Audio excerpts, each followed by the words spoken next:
Welcome back! Today I'm explaining how I made this from this. My focus for this piece was about designing shapes, which basically means that I'm making decisions about how to draw the reference instead of just copying it. I was trying to feel out what looks good and works with the piece as a whole, while staying away from making any blobby shapes that might look indecisive. Really quickly, I want to talk about why photo studies helped me and why you should do them too. I love them because you can learn pretty much anything you want if you have a good reference picture. It helps to correct proportions, anatomy, realistic color, lighting, etc. But you might want to hone in on what you specifically want to learn from a certain photo. For me, I feel that I've been improving in my use of color, looseness of line, and posing, but I'm getting rusty when it comes to creating shapes that look nice together, not too messy or similar in size. Speaking about shapes, something I really missed about my old approach was taking my time to break down everything in the image into positive or negative shapes. I'm going to try and explain what I mean by positive and negative shapes by doing a quick demonstration here. So if you look at the head from further away, you can kind of see that it makes a roughly triangular shape right there. Now I can't draw straight right now, just ignore that. And obviously there are, these bits right here, this bit right there, all that, right? Now, for these bits right here, you might already have guessed what I'm going to do, but I am actually going to make little triangles that form those. See?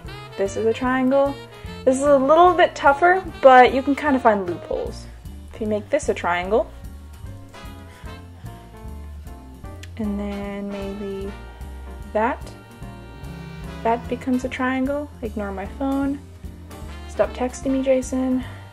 And even for right here, you can simplify this to be a rectangular shape, and that is totally fine. If I had wanted, her whole shape language could have been more rectangular. Some people, when they stylize faces, they can, this is very rudimentary, but they can make them look like that. Whereas for her, if I simplified it a lot like this, she would look more like this. So everything about her is more of a triangle. Now that's a really bad drawing, but I think you know what I mean. Everything here I wanted to be a triangle, but it doesn't have to be that way. For this, I actually used little triangles, in case you were wondering. See these little lumps right here?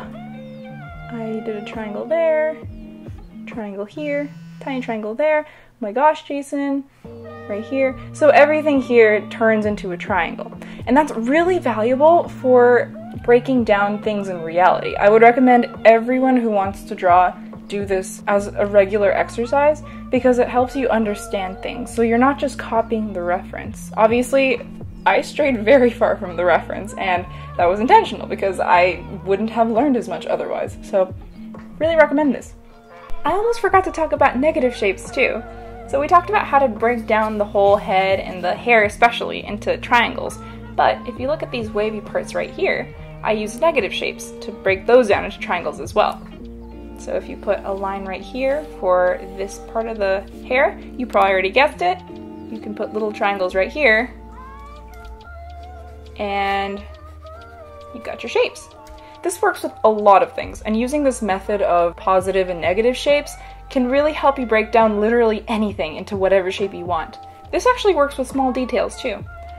Right here, you can tell that it's lighter right here and it's a little darker right there. But when I was painting, I actually grouped them together because I wanted to differentiate between the nose, the cheek, and the eye clearly. So I used a triangle in my mind. I didn't actually draw it out, as you'll see, but in my mind, this is what was going on. For, say, the nose, right here, you can tell that this isn't a perfect triangle. There's a swoop right here. And I didn't consciously do this, but now that I'm showing you, I've realized that I did do this subconsciously. I used a negative shape right there, where the point is right here. In 3D, this is really good to know because it kind of tells me where to place things and how to render them, where the light should hit, because I wanted it to look like it was curving, and it's not straight here and curving up there, or curving down here and more straight up here. Does that make sense?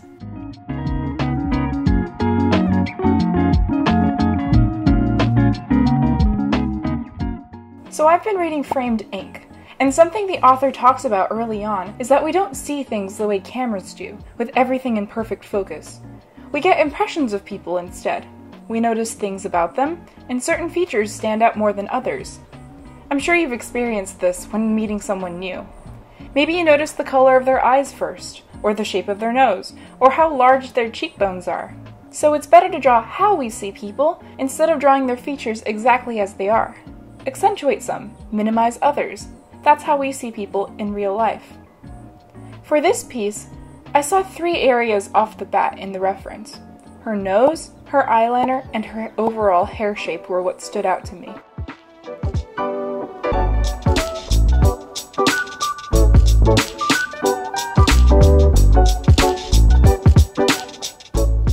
Designing her earring was actually pretty fun because I was getting pretty glamorous but sinister vibes from the reference, and I had just been browsing through this Instagram shop, so I kind of took inspiration from some of their work. Unfortunately, I didn't catch the tangent that happened on the side of the canvas with the corner and her hair until later on, so I'm really sorry if that bothers you. Just know that I do fix it. It's just closer to the end of the video, so I hope you can look past it for now.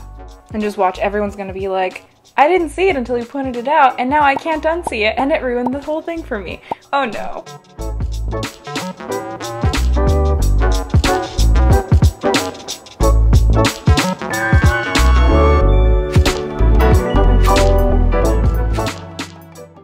You might have noticed that I drew lines throughout the canvas and circled areas in bright yellow and green. That was to remind me of what I wanted the focal points to be.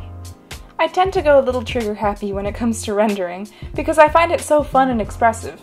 But because of that, sometimes I look back at the sketch and realize that I lost the spirit of the piece somewhere along the way. And by that I mean that too much effort on rendering instead of building a strong sketch can result in stiff artwork that feels clumsy, the opposite of the looseness that you want.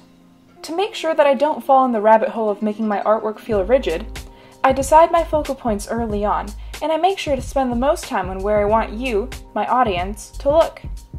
Not just that, but drawing out my focal points is also a good strategy to make sure that the piece has a certain flow to it, which helps it become easy and interesting to look at.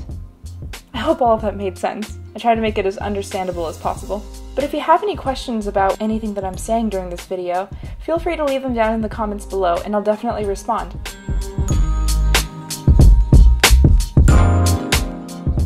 I've also been working on the 6 fan arts challenge going around on Instagram, and this was super helpful to do before starting the challenge as a refresher on drawing things my way instead of just copying. So that would definitely be another reason photo studies are great, and you should do them. Well, the gardener has arrived and my dog is starting to notice, so this sounds like a good time to let the rest of the video run. Hope you enjoyed it! I'm trying to focus on quality of video here, so I might cut down to a video every 2 weeks every once in a while just to stay consistent, but this is something I'm loving as a creative outlet, so I'll be sticking around. If you liked what you heard, or just want to see more of my art, then feel free to like and subscribe. But either way, I'll catch you in the next video.